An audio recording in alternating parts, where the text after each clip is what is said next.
top of the day to you all, and welcome again. Today I want to reflect with you on part of Matthew's Gospel, when to me what he presents is Jesus' missionary style or technique. And it caught my attention because I think it resonates with my own experience in Peru. And the text tells us that Jesus did the rounds of the towns and villages of Galilee, looking, listening, and learning, even though he was a local. And what he saw upset him. He saw his people as a people harassed and dejected, like sheep without a shepherd. And he called his disciples together and he said, "This is an intolerable situation. First of all, pray to the Father that he might send labourers into his vineyard, that he might send people in response to this situation of his people." And then he calls the disciples by name, the apostles, and he sends them out on behalf of these harassed and dejected people. And I was thinking back on my own experience when I went to Peru, and I'm sure be the same for virtually all the Colombans. We didn't go as locals, obviously. And so we've spent the first time going around the parish or the villages, wherever we were assigned, and looking and listening and learning. And the advice to foreign missionaries as we were was, don't say anything for the first year until you know the scene.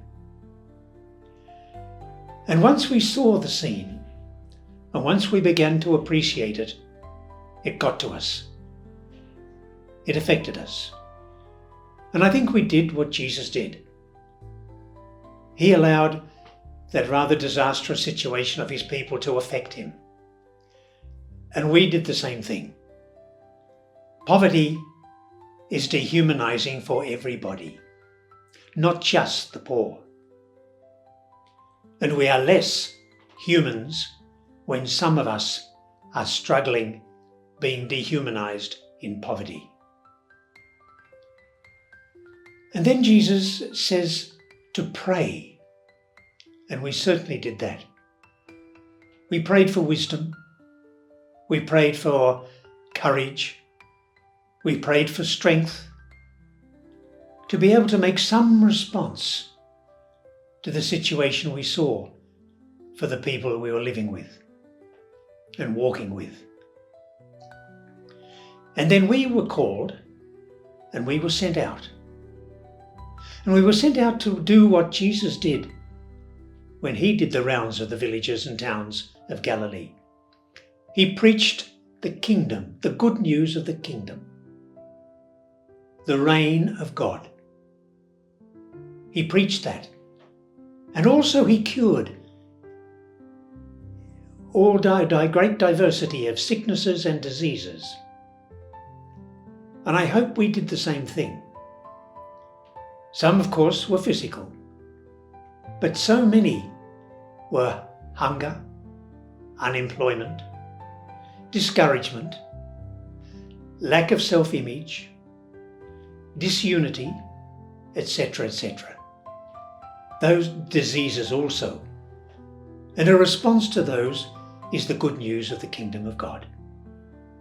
The kingdom of God, which, as I've said before several times, and I'll probably say a few more times before I finish, is compassion, inclusion, healing, and forgiveness. And to present those by a style of life. So you call others to work with you, to be with you, just as Jesus called the disciples to share the task. So we likewise call people, locals, who are capable to share the task of bringing some hope, some joy to those who were so dehumanized by degrading poverty. So, just want to finish by saying thank God for the option, the invitation, the call to be able to respond in a more or less organised way to His people who are harassed and dejected even today. Okay, have a good week, and by the grace of God, we'll see you again next week. God bless.